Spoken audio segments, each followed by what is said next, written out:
Hey, I'm Nice, and welcome back to Good Wolf Project. Right off the rip, if you're new to the channel or you haven't done so already, please subscribe to the channel and select all notifications because you do not want to miss a thing.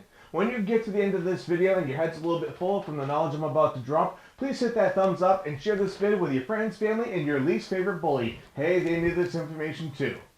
If you ask 10 people for their definition of bullying, you have a good probability of getting at least 7 different answers. So let's play a game. In the comments below, let me know what you were taught is the definition of bullying and where you learned that definition. Was it home, school, or from someone else? I look forward to seeing your responses and seeing how they compare to the original, and might I add unchanged, academic definition I'll share in this video. Where's that wolf? Having studied and researched bullying behavior for much of the last 5 years, it's difficult to write without adding personal experiences, opinions, and thoughts on how to approach the necessary changes. However, that is not the purpose of this video. Today we're going to explore when bullying was established as an academic term, the criteria behavior must meet to be considered bullying, the different kinds of bullying, and why cyberbullying is considered a place where a bully can occur rather than a category of bullying.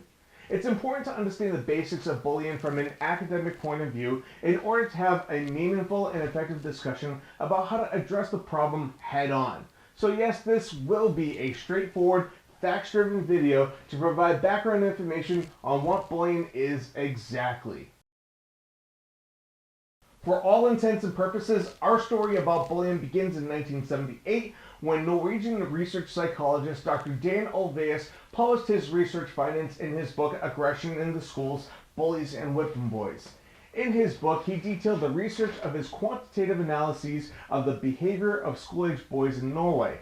That means he gave multiple choice surveys to students and teachers, assigned number values to their answers, and found patterns in the answers which were related to behaviors and observations.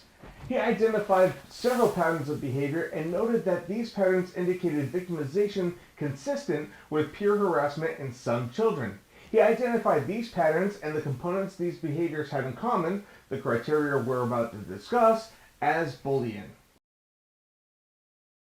The criteria for bullying behavior, as identified by Olweus and accepted as a global definition since 1978, are the presence of a disproportion of power, the intent of the bully to harm the victim, and repetition of the harmful behavior.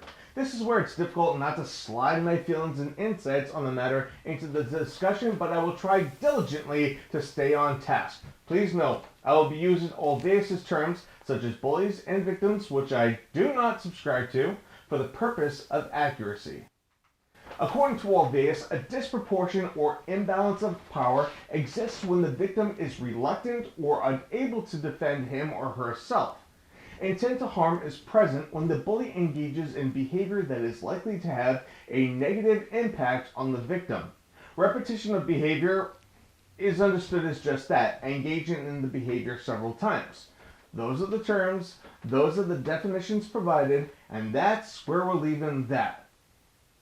For now, I'll have plenty of opportunities to say my piece going forward. This is my channel. Bullying behavior is broken down into 2 main categories, direct and indirect. And these behaviors can be physical, verbal, or emotional/psychological. An example of direct verbal bullying is speaking directly to the victim in a manner that calls attention to their differences, weaknesses, or attributes in which the bully finds fault.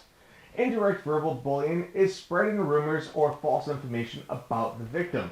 Direct physical bullying is making any form of unwanted physical contact with the victim, such as knocking the books out of their hands or impeding their progress in the hallway.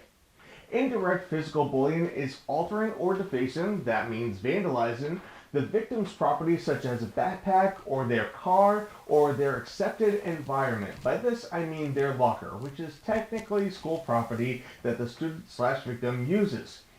Indirect emotional bullying is the isolation or ostracization of the victim. This is where the seat at the lunch table is always taken and the victim is forced to sit alone, or they are always picked last in a sport, not because of physical performance, but because of social standing. Direct emotional/psychological bullying is perhaps the highest point of bullying. This is when the bully's mere presence in the victim's immediate environment instills fear or anticipation of other forms of bullying behavior. Cyberbullying is the most expansive and fastest growing environment for bullying behavior. This is an important distinction that we must make. Cyberbullying is not a category or type of behavior. It is an environment in which bullying occurs. A victim can be bullied at home, in their neighborhood, at school, or online, among other places. I will allow myself to provide further context within reason on this topic now, but I will be covering it extensively, hopefully with some help from some colleagues who are experts in the field. The reason that this is an important distinction is that although a school may have an anti-bullying policy in place in their student manual, they may not be responsible for monitoring or enforcing that policy if the bullying behavior is online, depending on the wording of their policy and your state's anti-bullying legislation and procedures. Bullying, in its academic and written description, is a vague, ambiguous, shape-shifting concept. Unfortunately, there are a lot of opinions and insights from well-meaning sources that contradict academic research and findings. If at any point in this video you thought, okay, but what exactly does that really mean? You are in the right place.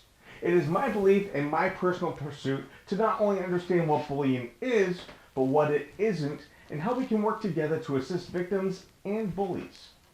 More importantly, we have to use the academic criteria and the insights gained through questioning, research, and analysis to figure out what makes a bully, what makes a victim, and how we can reverse engineer all of this information to get to the source, the root of the problem, rather than simply trying to treat the symptoms of both the bullies and victims. Over the next couple weeks, I'm going to take a deeper look into my personal views about bullying. That's all for today. Please remember to like, subscribe, comment, and share. Be well, do good, and make it an awesome day.